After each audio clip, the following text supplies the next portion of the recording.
Hi guys, welcome back to my channel. My name is Tiffany and I'm an expat living in Greece.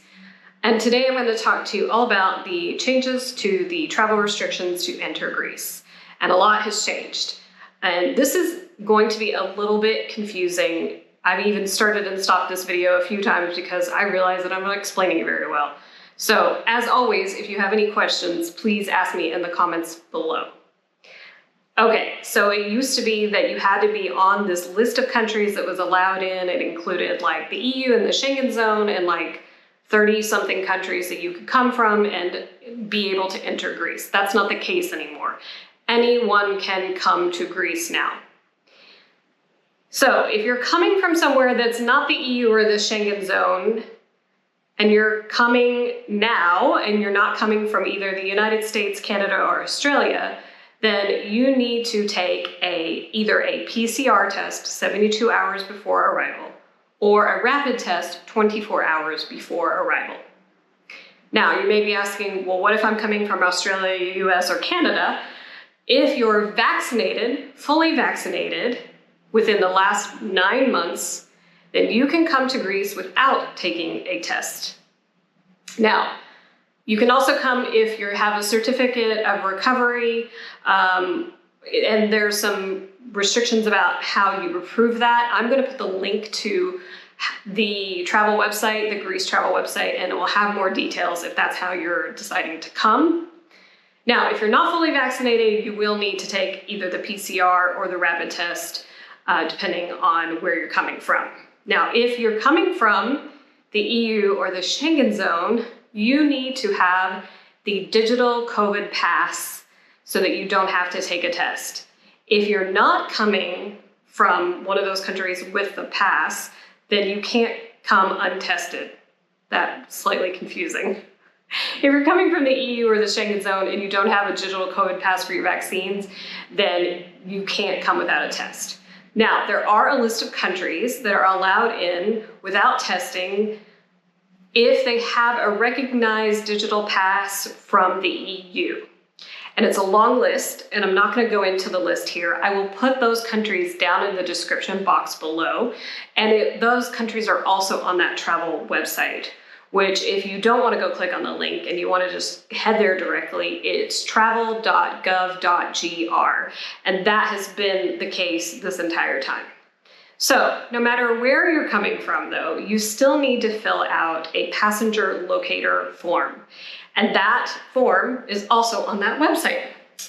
One-stop shopping here in Greece. Now, I've gotten a lot of questions lately about the passenger locator form and the kinds of tests that are allowed to be used to enter into Greece. So I'm going to talk a little bit about the passenger locator form first, and then about the tests. The passenger locator form is really just for tracking and tracing purposes. So it's going to ask you where you're staying. Now, obviously, lots of people come to Greece and they come to Athens, they go to Santorini, they go to another island, and they may come back to Athens. You don't need to have listed all of those addresses. It gives you options for 2. So just fill out the 2 first places that you're staying. So let's say you're staying in Athens for a night or 2, do that, and then the first island or the next destination that you're going to. You don't need to fill out a second form. In fact, you'll probably confuse the system if you do that. So just put the first one and the second one, depending on how long you're staying. If you're staying 5 days in Athens, then just put the Athens one. Don't worry about the rest, because they're pretty much going to know within the first 24 hours of your arrival if someone on your flight tested positive for COVID when they landed. And that's because sometimes they are doing some random testing on arrival. When I came back from the US in January, I saw about 2 or 3 people get pulled over to get randomly tested. And it was, I don't even know if it was people from my flight, because there were several other flights coming in at the same time. Now, the types of tests that are allowed and acceptable. I get this question all the time, because I know that in the US, the Bionex Now tests are monitored, rapid self-tests. We don't really have those here in Greece. So I would avoid those, at least to come to Greece, because I don't know if they're going to accept them or not. It should be, but I don't know if you want to take the risk that your test may or may not be accepted. And really, if you have flown in the last year or two, then you know that it's really the airline making these decisions, because that's when they're checking your test. They're not checking your test necessarily at the border. What they're going to be looking at here in Greece is they're looking at your QR code that you get on that passenger locator form. So it's really the airlines that are sort of scrutinizing your test results to see if they're acceptable. So I would say that you either need to get your test done at a lab where you're going to get a very formal report with either a QR code or a barcode. Not that I've had anybody scan the QR code on my test results, but the other thing that you want to do, even though it's not clearly a requirement, is if you can get your passport number included on your test results, that would be helpful. It's just sort of like, okay, the person that took this test is the person that is checking into this flight. The other option you could do is to go to a pharmacy in the US and get your PCR or your rapid test taken there. I think that would be an acceptable thing to do. Just make sure that they do give you some sort of official document printout. I think it's just a safer bet that way, and do make sure that the name and the date of birth match your passport, so that way there's no confusion about that. I think that's more important than anything else, is that the information on the documents match your document that you're traveling on.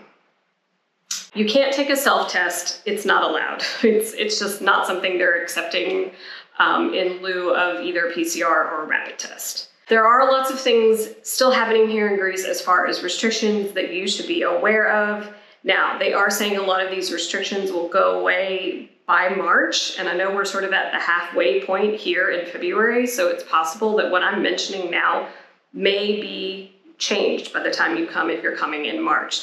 So I will be making any announcements to travel restrictions over in my community tab. So you want to make sure you're subscribed to my channel if you're coming to Greece in the next, say, 6 months, because I'm going to be doing these monthly, and then I'll be updating over there as well. In Greece, we are still required to wear masks inside and outside. And if you're on public transportation or you're going into a supermarket, you need to be wearing an N95 or an FFP2 mask in those situations. You will see people running around outside without masks on. I think people are getting pretty tired of it here. So just be aware, though, that it is a requirement. So if someone were to stop you and say, "Why don't you have a mask on?" you could be fined. And the last time I checked, the fine was 300 euros. So it's not cheap. So wear your mask. Definitely wear your mask inside. Now, a lot of places are not accepting people who are unvaccinated inside. And there are some places that you can go inside if you have a rapid test within the last 48 hours showing a negative result. So if you're coming unvaccinated, you really need to consider about what it is that you're wanting to do while you're here, and whether or not you're going to be able to do those things because you're not vaccinated. I know this is a lot of information, so again, ask me in the comments below if you need clarification or if you need assistance, like judging whether or not the test you're taking is going to work for you. And I will say that if you have questions about your tests that are beyond me, that you should probably contact your airline, because they're the ones that are going to be able to answer that question best for you. And I don't know what the situation is in a lot of countries as far as applying for a visa, because I do know that a lot of countries you do need a visa to come here even before COVID. So I know that for a lot of embassies, they weren't issuing visas. Now that may be changing because it is opening up more. So if you've been waiting to apply, now is the time to contact your embassy in your country to see if you can apply for a Greek Schengen visa so that you can come, because they may be backed up for a while. So I would say that the sooner that you can get in with them, the better, because if you're wanting to, say, come in like September, you may need to start that process now, or at least get an appointment, because I don't know how backed up they're going to be. All right, guys, I hope this was helpful. I'll see you guys in the next video.